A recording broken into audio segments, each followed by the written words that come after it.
The Grumpy Grandpa's Smile. Once upon a time, in a cozy little house on the edge of a quiet town, there lived a grumpy old man named Mr. Grumbleton. He was known far and wide for his sour mood and his tendency to frown at everything and everyone. Mr. Grumbleton had forgotten how to be happy. One sunny morning, his little granddaughter, Lily, came to visit. Lily was a bundle of energy, her eyes always twinkling with excitement, and a smile that could brighten even the gloomiest of days. She skipped into her grandpa's house, carrying a basket of colourful wildflowers she had picked just for him. "Good morning, Grandpa," Lily chirped with a cheerful grin. Mr. Grumbleton grumbled in response, not even looking up from his newspaper. Undeterred, Lily put the flowers in a vase on the table and said, "I have a surprise for you, Grandpa. It's a magical day, and we're going to have fun." Mr. Grumbleton raised an eyebrow, but couldn't help being a little curious. He put his newspaper down and followed Lily outside. She led him to the backyard, where a blanket was spread out under the shade of a big, old oak tree. Lily giggled and said, "We're going to have a picnic, Grandpa. I made your favorite sandwiches and lemonade." Mr. Grumbleton sat down, and Lily laid out a delicious spread of sandwiches, fruit, and cookies. As they ate, Lily chatted about her adventures at school, the funny things her friends said, and the magical stories she loved to read. For the first time in years, Mr. Grumbleton found himself smiling. Lily's boundless enthusiasm and love were contagious. He realized how much he had missed out on by being grumpy all the time. After their picnic, they flew kites in the clear blue sky and laughed as they chased after them when the wind took them soaring. Mr. Grumbleton felt lighter and happier than he had in ages. As the sun began to set, Lily said, "Grandpa, do you know what's even more magical than kites and picnics?" Mr. Grumbleton looked at his granddaughter with curiosity. "It's your smile, Grandpa," Lily said, her eyes sparkling. "I want to see it every day."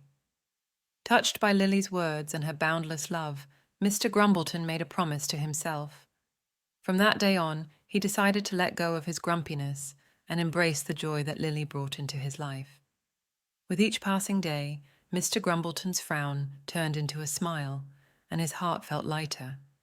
He and Lily continued to create wonderful memories together, and they became inseparable. The town couldn't believe the transformation in Mr. Grumbleton. He became known as the happiest person in town, thanks to the love and laughter he shared with his little granddaughter, Lily. Their story became a testament to the magical power of love and the happiness that could be found in even the grumpiest of hearts. Grandma Willow's Garden. In a small town named Everbrook, there lived a wise old woman named Grandma Willow. Her little cottage was unique, surrounded by a lush garden that bloomed all year round. Kids from all over town loved visiting her, not just for her delicious cookies, but for the magical tales she shared from her garden. You see, Grandma Willow's garden was not like any other. Each plant had a story, and with every story came a lesson. One sunny day, a group of kids, curious as ever, visited Grandma Willow. "Tell us a story, Grandma," young Mia pleaded. Grandma Willow chuckled and said, all right, gather around." She then pointed to a beautiful rosebush with roses that shifted in color. "This, children, is the chameleon rose. It wasn't always like this, you know. Once this rose was plain and white. It envied the vibrant flowers around it and felt very ordinary. One day, it wished to the stars to become the most beautiful flower in the garden. The next morning, the white rose woke up to find that it could change its color to match anything it touched." The children gasped in amazement. "But there's more," continued Grandma Willow. "The rose started showing off, changing colors 100 times a day. But soon it forgot its original color. It forgot who it truly was." Sadie, a little boy, asked, "So what did the rose do, Grandma?" Grandma Willow smiled.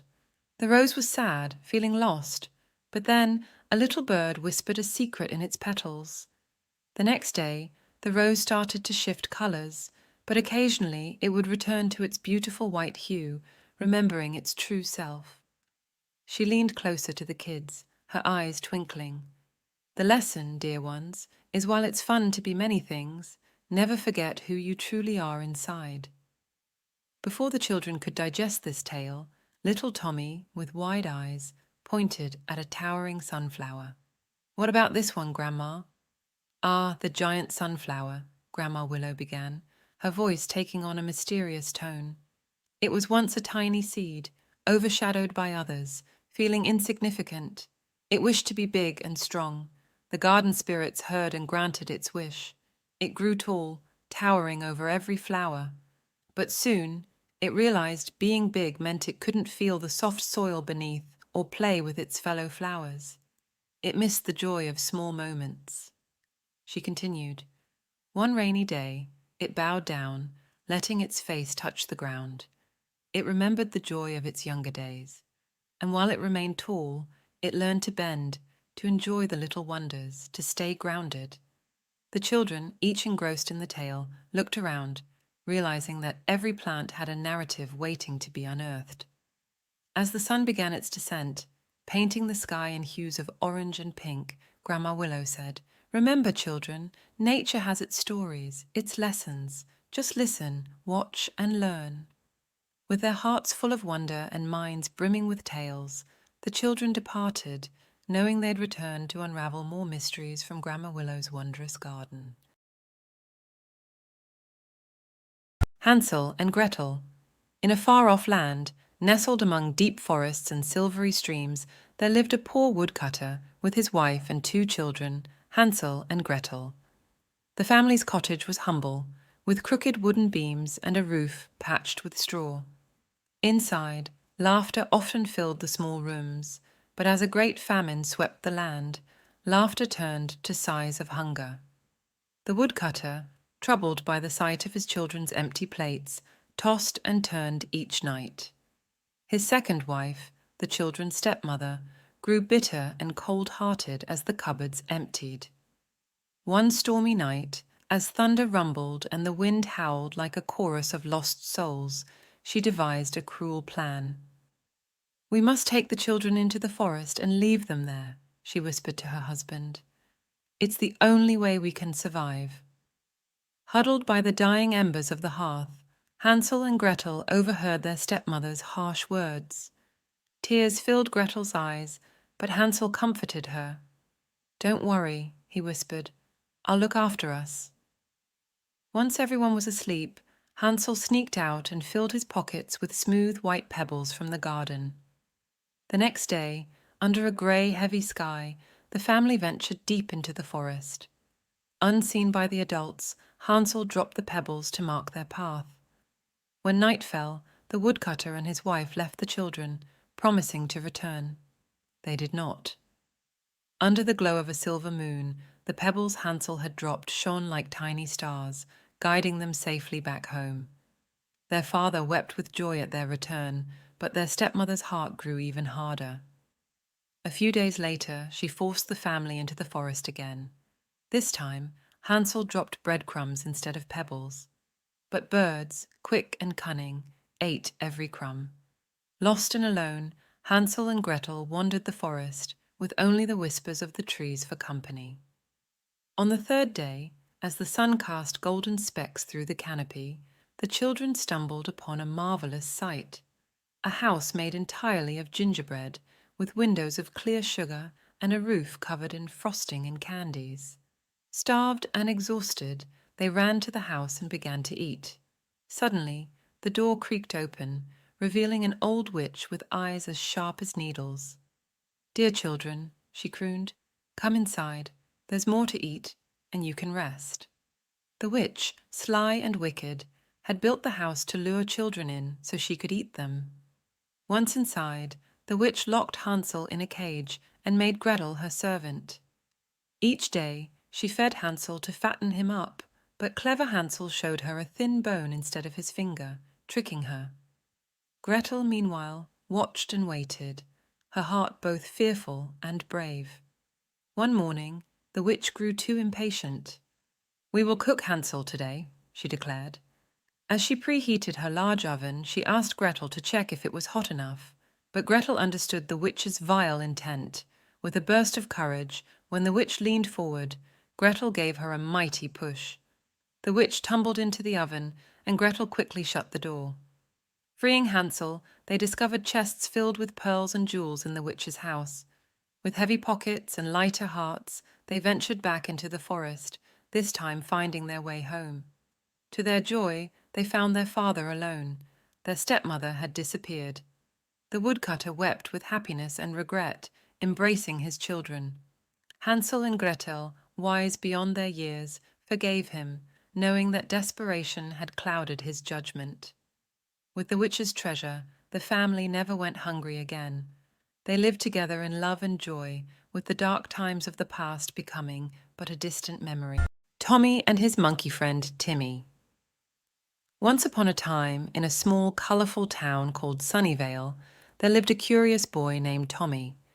Tommy had a heart full of wonder and a smile that could brighten even the cloudiest of days. But there was one thing that made Tommy truly special. He had a furry, mischievous, and incredibly clever friend named Timmy, who just happened to be a monkey. Tommy and Timmy were inseparable. They did everything together, from exploring the lush, green forest on the outskirts of Sunnyvale to playing games with their friends. You see, in Sunnyvale, all animals and humans got along splendidly, and everyone knew about the magical bond between Tommy and Timmy. One sunny morning, as Tommy and Timmy were munching on their breakfast, they heard an exciting piece of news. The mayor of Sunnyvale, Mr. Whiskertail the cat, announced a grand treasure hunt that would lead the winner to the hidden rainbow gem.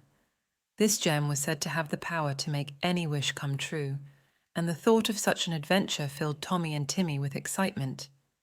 Without wasting a second, Tommy and Timmy set out on their quest to find the rainbow gem. Armed with a treasure map, they followed the winding path into the heart of the enchanted forest. They encountered talking animals, friendly fairies, and even a helpful owl named Oliver, who guided them through the dense trees. As they ventured deeper into the forest, they faced challenges that tested their friendship and problem-solving skills. Timmy, with his quick thinking and nimble fingers, always found a way out of tricky situations.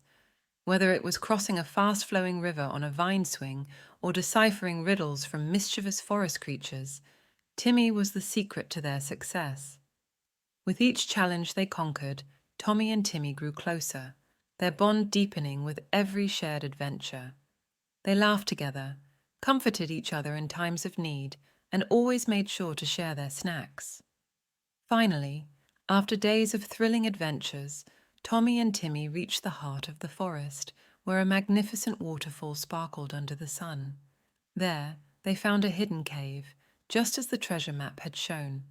Inside the cave, illuminated by the soft glow of the rainbow gem, they discovered their greatest treasure of all, their unbreakable friendship. They realized that the rainbow gem wasn't meant to be taken away.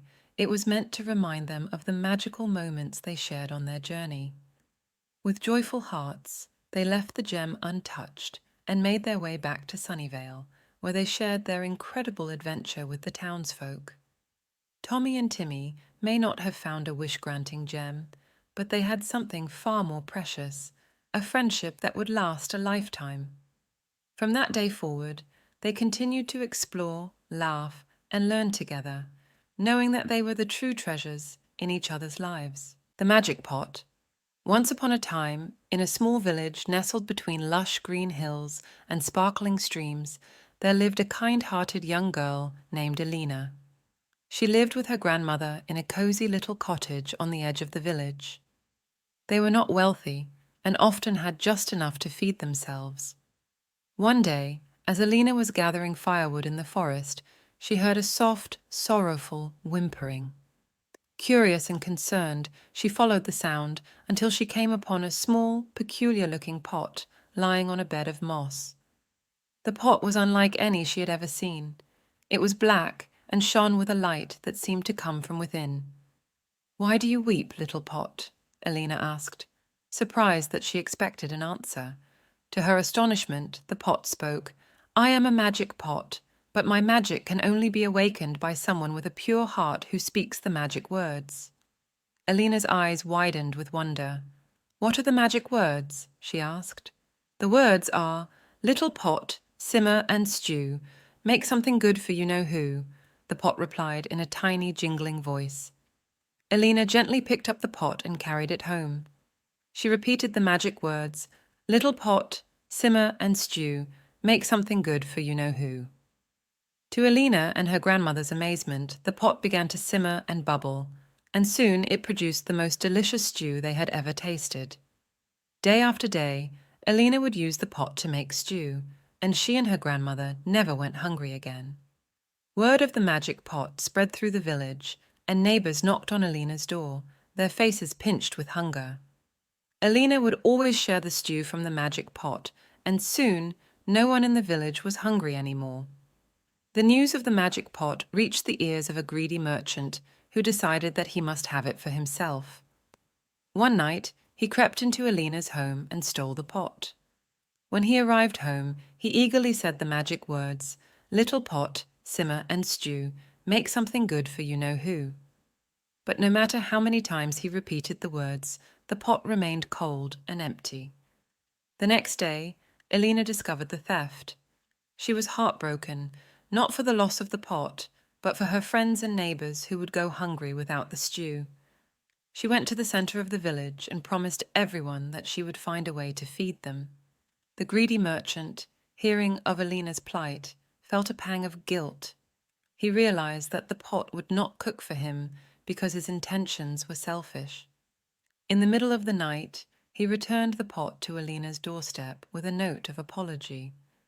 The following morning, Elena found the pot and once again spoke the magic words. Like before, the pot bubbled to life and provided nourishing stew. Elena continued to share with everyone, and the village thrived. The magic pot, it seemed, was not just magic because it could fill bellies. It was magic because it could change hearts. It taught Elena and the villagers that generosity and kindness were the true treasures, and that sharing with others was the most powerful magic of all. And so, the little pot continued to simmer and stew, not just making something good for you-know-who, but for everyone who gathered around Elena's table, united by the magic of sharing and community. And they all lived contentedly, with their hearts and bellies forever full. The Mouse and the Cat. Once upon a time, in a cozy little house at the edge of a bustling city, there lived a small, curious mouse named Mimi. Mimi was known for her adventurous spirit and her kind heart. She loved exploring the nooks and crannies of the house, always in search of new discoveries. In the same house, there was a cat named Whiskers. Whiskers was not like other cats. He was gentle and friendly, and unlike his feline friends, he did not chase mice.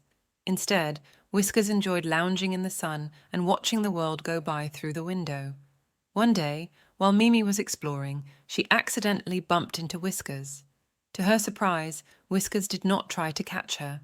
Instead, he greeted her with a warm smile. Mimi, who had never been so close to a cat before, was amazed by his kindness. From that day on, Mimi and Whiskers became the best of friends. They shared many adventures together, exploring every corner of the house and even venturing into the garden. Whiskers would tell Mimi stories of the outside world, and Mimi would share her knowledge of the secret places inside the house. Their friendship was a strange sight to the other animals in the neighborhood. Cats and mice were supposed to be enemies, not friends. But Mimi and Whiskers didn't care. They knew that their friendship was special and that true friendship knows no boundaries. As time passed, Mimi and Whiskers taught everyone around them a valuable lesson, that differences don't matter when it comes to friendship. Their bond showed that understanding, respect, and kindness are the most important things in any relationship. Mimi and Whiskers remained inseparable, and their story of unlikely friendship spread far and wide, inspiring others to look beyond their differences and find friendship in the most unexpected places. And so, in the little house at the edge of the city, the cat and the mouse lived happily ever after, proving that even the smallest mouse and the biggest cat can be the best of friends. The lazy crocodile. In the heart of a vast green jungle, there was a lazy crocodile named Charlie. Charlie was unlike any other crocodile in the jungle. While the others spent their days swimming swiftly in the river, hunting and being active, Charlie preferred to spend his time lounging on the sunny riverbank, napping under the warm sun. Charlie was so lazy that he rarely moved, except when he really had to. The other animals in the jungle often wondered how a crocodile could be so inactive. Even the slow-moving turtles seemed energetic compared to Charlie. One hot afternoon, while Charlie was dozing off as usual, a group of playful monkey kids came by the river. They saw Charlie lying motionless and thought he was a log. The monkeys, being mischievous and adventurous, decided to play on what they thought was a log. As they jumped and played, Charlie, half asleep, felt the unusual disturbance. But being too lazy to move, he just lay there, pretending to be a log. The monkeys continued their games, unaware that their new plaything was actually a living creature. Soon, Charlie began to enjoy the monkeys' company. Their playful nature and laughter were contagious, and for the first time, Charlie found joy in something other than his naps. He started to look forward to the monkeys' visits every day, and a bond formed between them. The monkeys eventually realized that their log was a living crocodile, but by then, they had grown fond of Charlie. They were amazed at how gentle and friendly he was, despite being a crocodile. As time went by, Charlie started to change. Inspired by his new friends, he began to swim a little in the river, playfully chasing the monkeys along the bank.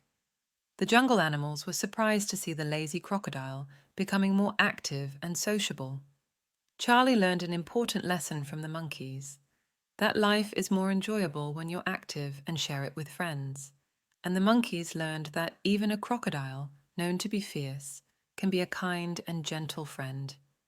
From then on, Charlie, the once lazy crocodile, became a beloved member of the jungle community.